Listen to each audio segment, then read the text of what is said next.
What's up, my know-it-alls? Welcome to the Mr. Know-It-All channel. So, of course, The Matrix Resurrections came out, and we have to talk about it. Got a chance to see the movie, watched it on HBO Max, haven't had a chance to go to the theater yet. I do intend to see it again there. But for now, let's talk about the movie.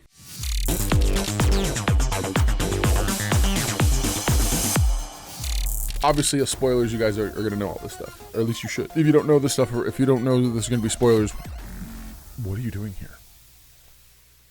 I was a fan of the original Matrix movie, and I remember walking into the theater. I had gotten tickets to see the movie with a friend, and I was like, well, yeah, let's go see The Matrix, whatever that is. I don't know. And I hadn't really seen any of the trailers, mainly because, you know, at that age I was just into my own world, whatever. And so I walk into the theater, and it's right at the scene where Neo is being talked through the office scenario with Morpheus. He doesn't know it's Morpheus yet. He gets into his little booth, phone shows up, or the little package guy delivers he opens it up, and then thing comes up and he's like, hello. And he's like, hello, Morpheus. Hello, Neo. I am Morpheus. Blah, blah, blah. Anyway, Lawrence Fishburne doing amazing work. I got to see that movie about as cold as someone can. By that I mean no clue what to expect, no clue what was coming, hadn't even seen a trailer about the movie. And at the end of it, sitting there going, oh my gosh, what did I just see?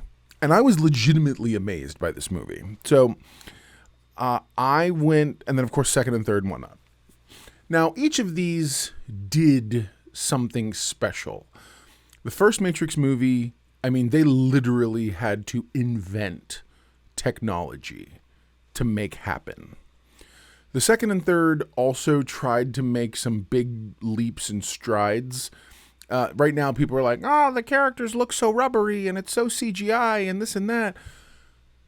Understand that even at that point in time, video games weren't even doing this level of CGI work.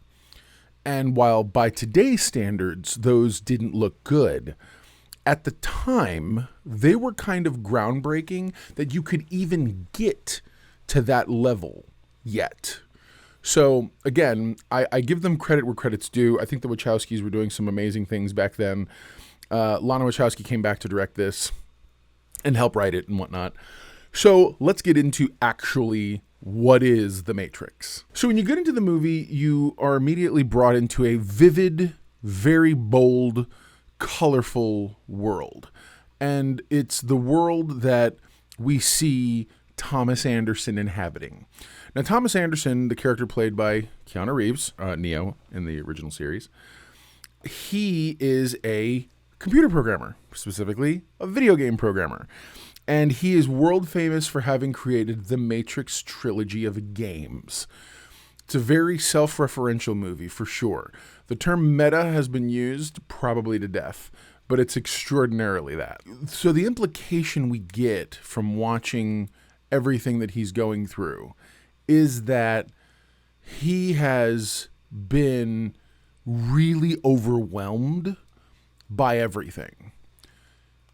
To go to where he needed to go to create the game, a game that questions the nature of our reality.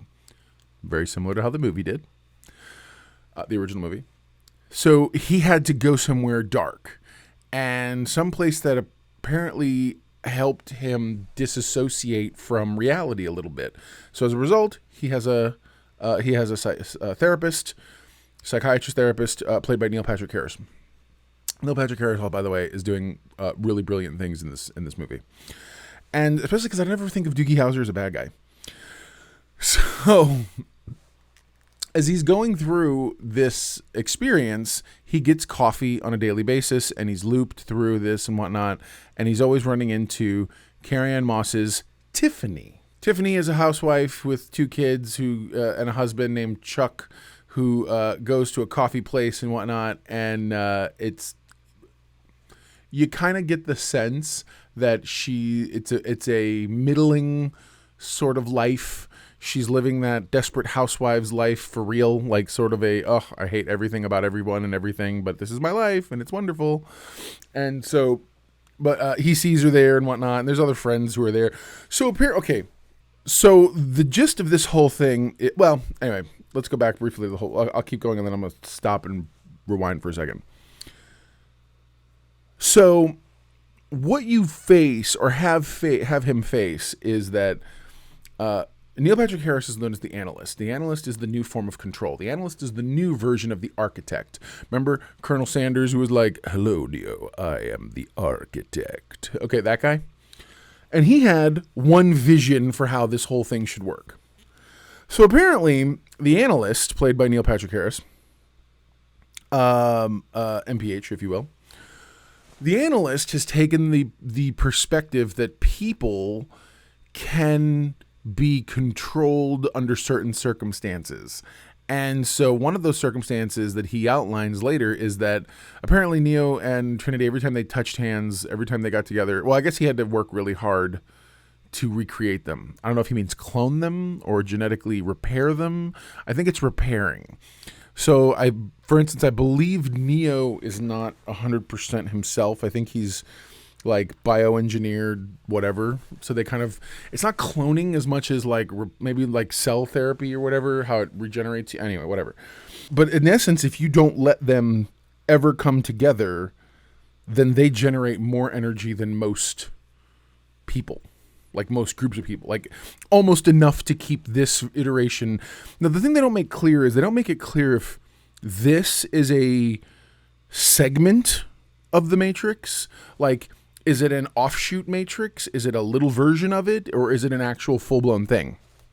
Now, I will notice in Keanu's, in this current Thomas Anderson mini Matrix, they use the phrase modals. So now I'm going to backtrack. The whole thing begins like the first movie started. There's a phone call. There's all the code. The code stops. Somebody's trying to trace the phone call. What's that sound? Blah, blah. It's almost verbatim. And I'm watching this going, did we accidentally put the wrong movie in? And so, put the wrong movie in, because back in the day, kids, you had to actually take a DVD player and put a movie in. Before that, you had to take a VHS player and put the tape in. So it's sort of the verbiage. Anyway, so did I choose the wrong movie? Whatever. Then you get past it, and sure enough, it feels very much like the opening of The Matrix. It's that green sort of set. You see a person. You see the police are all gathered. You see some agents show up, and there's a black agent who's sort of standing in the first time I think we've seen a black agent, who's sort of the stand-in for Agent Smith in this scenario. And so then we see Jessica Henwick. Jessica Henwick was in. She was in Iron Fist. That's right, in Netflix's Marvel Iron Fist series. Anyway, by the way, she's amazing in this thing, and she plays a character named Bugs, like Bugs Bunny, because she always gets in trouble and blah blah blah whatever. So what you end up with is that she is being brought to see what's going on. Come to find out, everybody in this world, in this future, has grown up with stories over the last 30 years of Neo and the fall of the Matrix and the rescue of Zion. And apparently they end up going somewhere, whatever. Anyway, whatever. Backstory. So Jessica Henwick, she's noticing this whole thing and she sees it and she's like, I know how this story goes. However, this less than perfect iteration of Trinity is not doing so well. Anyway, you find out that this is essentially part of this is a modal.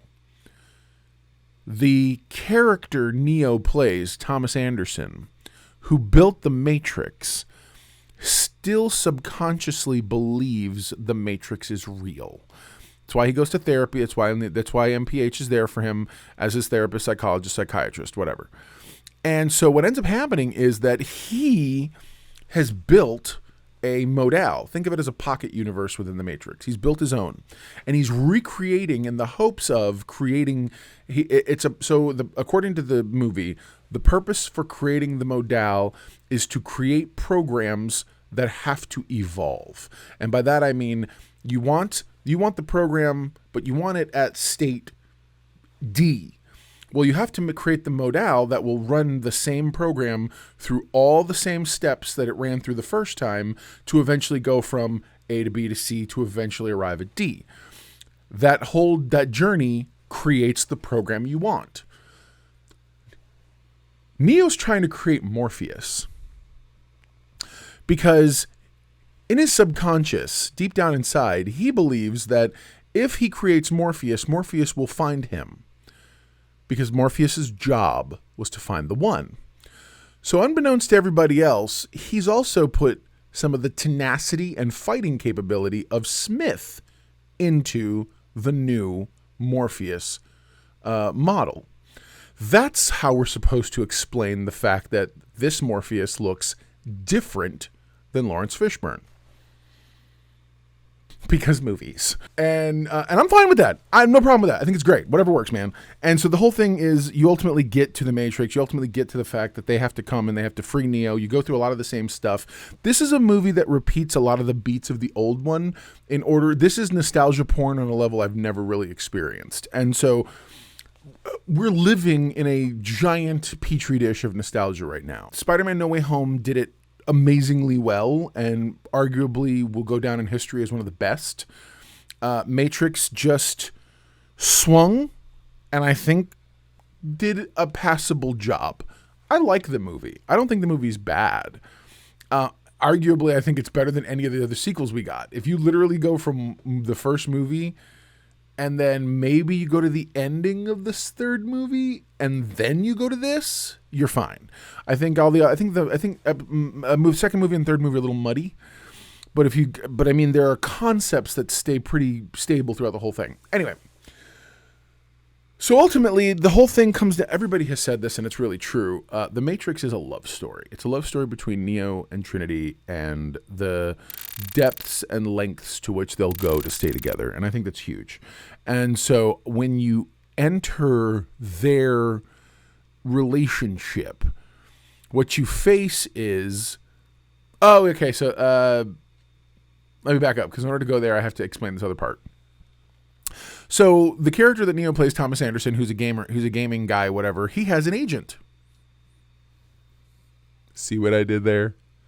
Did you see what they did there? He has an agent, and his agent is an amazing played by Jonathan Groff, who you guys might remember from, by the way, he's been in a lot of different things. Most notably recently, though, was the Disney Plus release of Hamilton. He plays King George. And so my wife was watching the movie going, where do I know him from? I don't know. I think I know him from somewhere. And I was like, okay, well, yeah, you do. It's King George. Anyway. So he's amazing, and he's definitely channeling Hugo Weaving. So he plays, I guess, the minute Thomas Anderson, who, by the way, is being force-fed blue pills as his prescription medicine all day. And so we go through this loop with him, and I guess once he wakes up, you find out that there's part of Agent Smith's code that was embedded within him, and that acted as the spark to bring him back from where he'd been purged. What you end up with is you have Jonathan Groff playing an amazing version of Agent Smith. I actually kind of like it. And so as Neo and the Neo and the group, blah, blah, blah, they get out, you eventually find out that humans still exist. Niobe, played by Jada Pinkett Smith, who's aged up a lot, is, and I don't know if it's so good. I think it's aged up not great. Yeah, I think they could have done better. Anyway, especially when you see stuff like what they were doing in Captain America: The Winter Soldier with Peggy Carter when she's older. Yeah, that was inspired work. And so I'm like, y'all couldn't have made Jada Pinkett Smith a little better looking as an old lady? Nothing. Anyway, so she runs the entire place now. And it's a place called I.O., which is a different place than... by the way, that stands for input-output for those of you who are still playing at home with all the Matrix verbiage.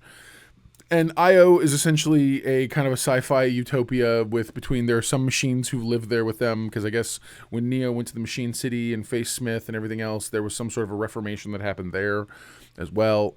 Anyway, long story. So at the end of the day, you get this big fight, and they all decide, we got to go back in, we got to do this stuff. And he says they know for a fact all they got to do is they got to save Trinity, and because he's going to do it no matter what. And then they even tell him it's like he's in a super secret place and blah blah blah, and they set this whole stage like somehow he's not going to walk right in and just tell them to go F themselves. So what ends up happening is that they face this fight. And he basically, Neo shows up and he tells NPH, he's like, look, I want her to have the opportunity to choose. And if she chooses to leave, we leave. And if she chooses to stay, we stay. And so Neil Patrick Harris is like, okay, let's do it. Well, come on, I'll roll the dice. I think I know you humans well enough. Super cocky. So what ends up happening is that she comes, she shows up, and of course he pulls the kids in and the husband in, he being NPH. And it's funny later on after Carrie-Anne Moss wakes up, she kind of like punches him in the mouth and is like, that's for using children. Like, how dare you? Because NPH implies several times he knows how to control women. A little bit of misogyny from our Matrix computers. Okay, I'm down. Anyway, our programs, if you will.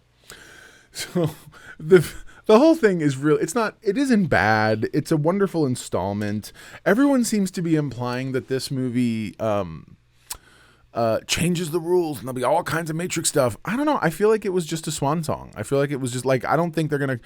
So good example. I don't feel like Marvel's going to start whipping out I don't think old Captain America from the 1993 movie is going to suddenly show up in this movie, in the next Captain America anything. I was on IMDb, and IMDb currently has it at a 6 out of 10. Funny enough, before I saw that rating, I also rated it a 6 out of 10. So that's my rating for The Matrix.